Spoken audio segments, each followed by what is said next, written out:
To join us now to talk about all about it is Ethan Dodson, the offensive lineman from Snider. Ethan, congratulations, first of all. Thanks for joining us tonight. Thank you for having me. It's such an honor to be on this podcast, which I watch every Wednesday. Well, we appreciate it. And you're joining us live tonight, too. So, so don't thank mess you for up. sharing the messaging that we put out. And thanks Can't for edit it. Yeah, so so keep that in mind, though. But all seriousness, Friday night. I mean, I talked to you back at night and all week long. What was that like for you to wrap up your high school career with a state championship with the Snider Panthers? It was everything, especially since this was what the seniors wanted at the beginning of our senior year, and it's what we planned on for 4 years playing at Snider. It's just a goal we set at the beginning of the senior years. We said, we're going to get this done, and we asked Coach Tip, how are we going to get this done? And so he led us through on how we need to get it done, and step by step, game by game, we fought our way here. And just to be at Lucas Oil Stadium was amazing, and then to win it was even better. Yeah, so it was nip and tuck in that first half. I think it was 7-6 at halftime. Guys kind of left some points on the board there.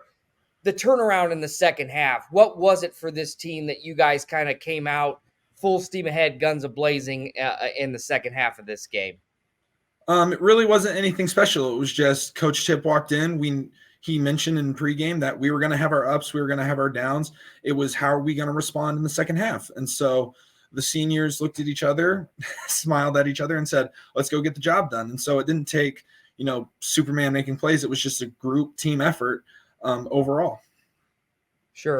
For you, go ahead, Coach. Yeah, go ahead. Well, here's what I was going to say here, because you brought up a good point, Eric. It was a tight ball game there up through the half, and it was kind of just two teams kind of feeling themselves out. A lot of it was just because unfamiliarity with it all. But in the second half, you guys said you finished up the night with 253 yards rushing, 327 of total yards total. Decatur Central, who's a team that basically had thrown for a ton of yards through the year, only had 167. So defense really dominated and played complementary football with the offense. And what I mean by that, when you're playing complementary football, your defense is getting the 3 and outs. The offense is going out and utilizing the run game to not only kill clock, but to get the big runs.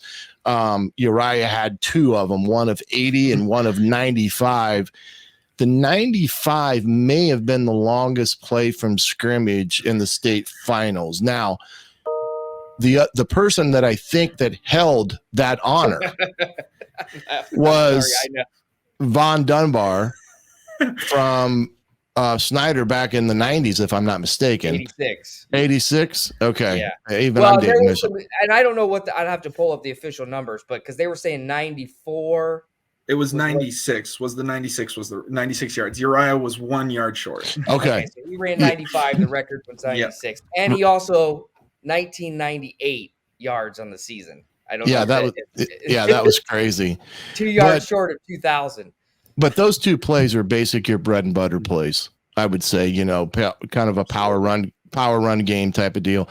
When you guys looked at Decatur Central up front, they defensively, they had some pretty big boys up front, kind of like what Maryville had the week before.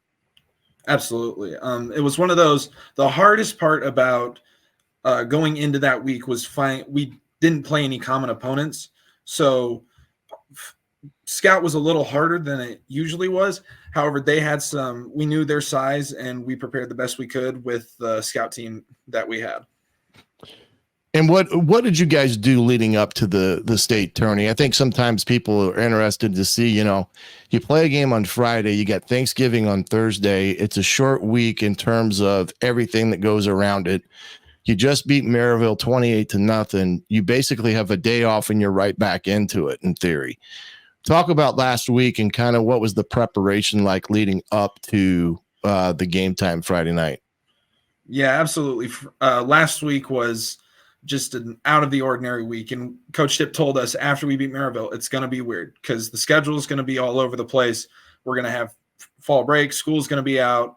And so the seniors had to make sure that the young guys came with them, and we are going to win a state championship. And even if we have to, we practice at Empowered all week.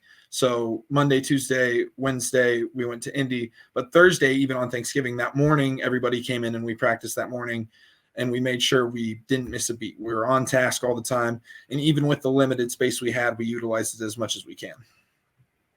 So you guys practice over at the Dome facility there off of, what is that? Lima Road and area. Okay. Yeah. So you actually had a little Thanksgiving practice. Most people are playing backyard football on Thanksgiving. You guys decided to go out and have a practice on Thursday. So for you guys, it was pretty much a normal schedule other than the times that maybe you practiced at. Yeah, right? Absolutely. Okay. Yeah. And then Wednesday, you guys went down to the Dome. Yep. Is that what it was in practice? Yep. Okay. Okay. Well, I guess the last thing I question I have here for you is, once you get to that point and you kind of realize this is going to fall in your favor, kind of what's that feeling sinking in, because you guys built yourself up a pretty good lead. I'm sure Coach Tippmann was talking about not letting the foot up off the gas pedal, but what was the feeling like when you kind of sense that, you guys are going to get this accomplished? I believe that the feeling sank in the last touchdown where Uriah ran it in to put it up 33-6 is the O-line sat down on the bench, and we just let it all sink in that our last senior game, we were going to come out on top, which is what we wanted. And so it wasn't, probably people cried, but I didn't cry. The O-line didn't cry because this is what we wanted. And we knew that. Coach Ike wouldn't let you cry. No, sir. And so we were all excited and happy for each other because this is what we wanted, and this is how we wanted to go out and be remembered as a high school team. Right. Absolutely. Absolutely. And then Eric, and then after this, you can take over here again. Talk about your future plans, because if I'm not mistaken, now you've got a commitment to the Air Force Academy. Is that correct? And you've got that appointment coming. What led you to want to go to one of the service academies? Because that in itself is a unique opportunity. Not every kid wants to do that because of the commitment that it requires. But talk about that. What led up to you wanting to do and go that route? So going in after my junior season ended against Valparaiso, we kind of took a step back. I went into wrestling, so I didn't go into the whole recruitment process yet. But I remember I met Coach Knorr, who's the defensive coordinator for Air Force Academy. And so I met him when he visited the school, and he and I talked a little bit about everything. And so after I met him, I started looking at the Air Force Academy. I went, okay, how is this team doing? What is it like there? About 2 months later, that was my first offer, first D1 offer. And so in late June, my mother and I visited the Air Force Academy. And just from day one, when we met the coaches, we met the players, the coaches knew they wanted me. It felt like they wanted me to be there. And it was just an amazing time I had down there. They showed me everything, the benefits you can have, especially after you serve, the benefits of the education, the benefits after you can get a job right out of college. And so we looked at what could set me up the best after college and make sure I have a job and have a stable future outside of college, whether it be if I wanted to go turn pro or I didn't want to turn pro and just go into the working field, how would that work? And so Air Force just seemed to check off every marker. And I looked around, I told my mom, I think the second day I was there, and I said, I want to be here. And so it was one of those. From that day, I said, I'm committed. Let's go. Absolutely. And it is a grind. I mean, it's service to the nation as well. The process of getting through it. I know it. And that's a testament to you and the student you are as well. And all of that. Ethan, I noticed behind you, the two towels for the Snider. Your brother was on the team too. He's a younger up and coming quarterback. You will not see him playing offensive line, but no. The opportunity to play with your brother this last year, to win a state championship, 2 state champions in the household. I mean, what does playing Snider football mean for you and your family, and now to be called state champions along with that? Oh, it means everything, especially since I moved here from New Mexico about 4 years ago.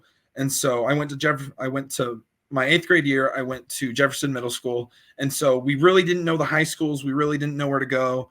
And so I saw one game of Snider. I can't remember who it was against, but I saw one game of Snider. I saw Coach Tip on the sideline fired up. I saw Coach Ike, and I told my parents, I said, let's go here, because I want to go to a program where I can win. I can get recruited and go to college, hopefully, to play.